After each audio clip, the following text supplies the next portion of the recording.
Vox Populi, Vox Day.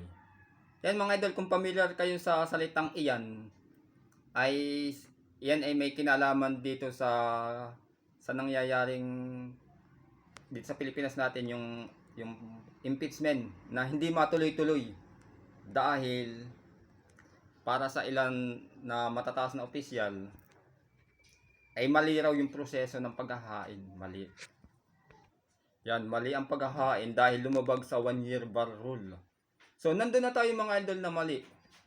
Ang gusto lang naman talaga ng tao ay marinig mula sa BC kung ano ang kanyang paliwanag dun sa controversial pan.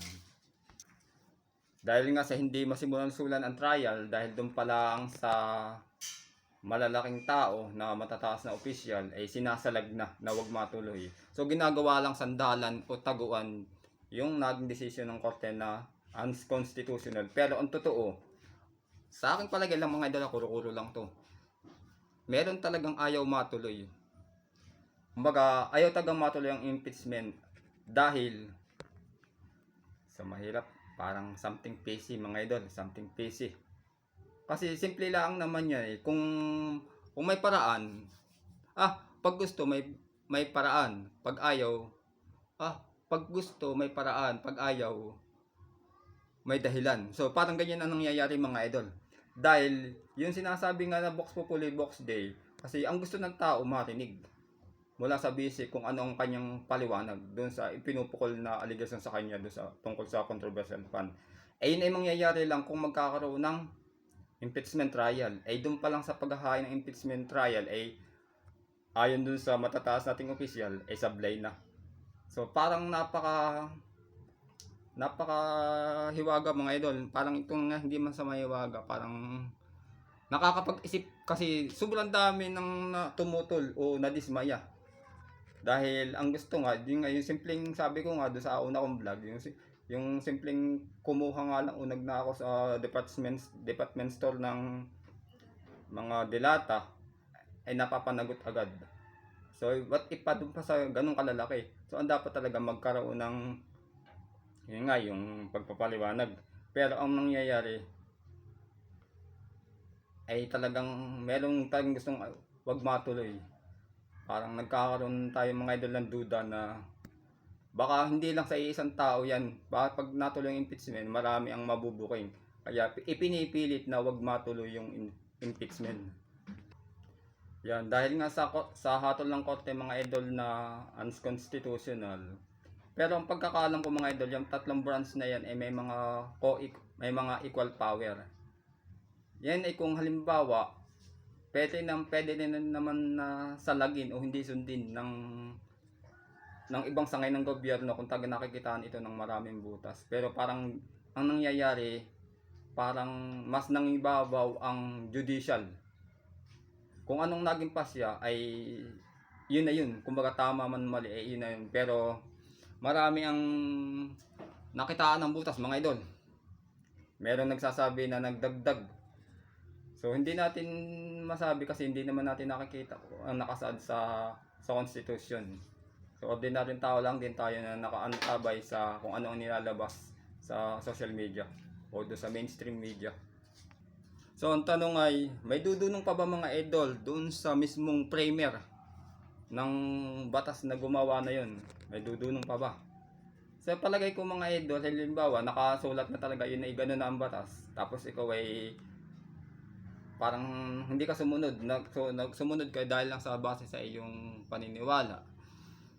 So parang hindi man sa totally na sinasapawan mo yung gumawa ng batas. Parang hindi ka rin totally na sumunod kasi base lang sa iyong paniniwala kaya ka kumilos na base lang sa iyong opinion.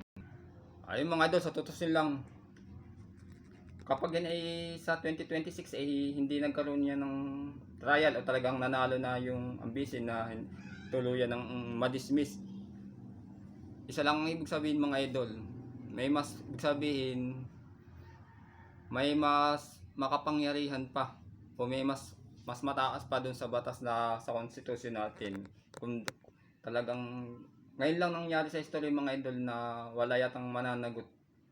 So hindi natin kung gaano ka-powerful yung nasa likod niyan. Kung bakit nga wag sobrang lakas na hindi matibag. Kaya naiisip ko rin mga idol, parang yan ay may mga conspiracy. Kumbaga hindi lang sa isang sangay ng gobyerno, dalawa yan na nagkaroon ng conspiracy na talagang ang pinaka purpose wag matuloy ang impeachment. Kasi pag natuloy, sigurado ba natuloy ang trial, alam nila sa kanilang sarili na tagilid sila. Kumbaga mahihirapan ang depensa ng BP na depensahan yung kanilang kliyente. Mahirapan yung kanilang yung defender ay mahirapan. Kaya hangga't maaga pa ipinipilit na wag matuloy kasi nga something fishy.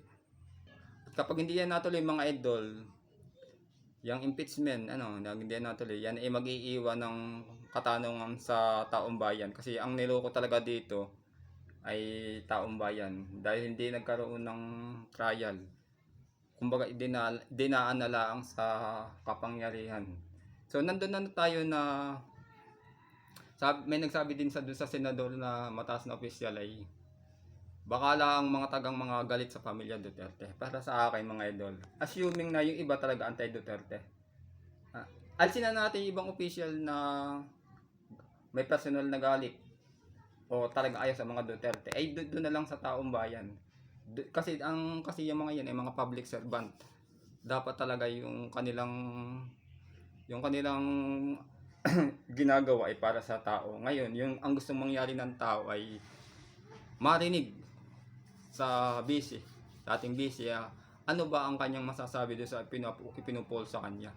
Ngayon, kung hindi magkakaroon ng trial, so hindi may paliwanag ng busy, ng ating busy kung totoo nga ba. Kaya mag-iiwan ito ng katanungan sa isip. Kaya ayaw talaga matuloy. Kaya something fishy yan mga idol. Kaya ang sabi ko, parang yan, hindi ko man sinasabi na 100%, pero yan ay, sa akin ko to, may conspiracy yan, o sabuatan. Ano man yun, so hindi natin alam. Sila lang ang nakakalam. Kasi kung papanoodin mo sa depensa ng mga pro Duterte na Senado, at sa mga hindi man sa pro Duterte, yung basta tinagtanggol na i-dismiss, kitang-kita sa kanilang pananalita na talagang gustong-gusto nila na huwag taga matuloy.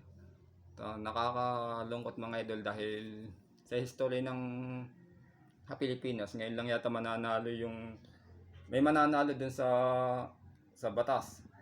Ba't tinalo yung batas? Kasi yung batas ay mas nanalo yung parang hindi masamang personal na mahirap ipaliwanag mga idol kasi kung ako ang tatanungin mga idol, dapat talaga magkaroon ng trial yan. Dahil sa pagkakaroon ng trial, diyan malilinis ang pangalan ng ating BC.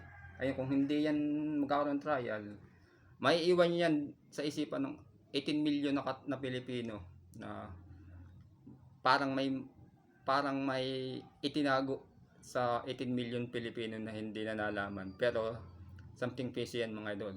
So ganun pa man, ang tabay pa rin doon sa nilalabas sa social media na tungkol sa impeachment. Sige, ganito lang mga idol. Sana'y manig ang katotohanan. Sana'y magliwanag ang isip ng mga taong ayaw matuloy yung impeachment. Pero hindi ako sinasabi na anti-Duterte ako mga idol. Ang gusto ko, ako rin isa rin dun sa 18 million na Pilipino na gusto ko rin malaman kung ano nga ba ang totoo. Yun lamang at salamat mga idol sa panonood.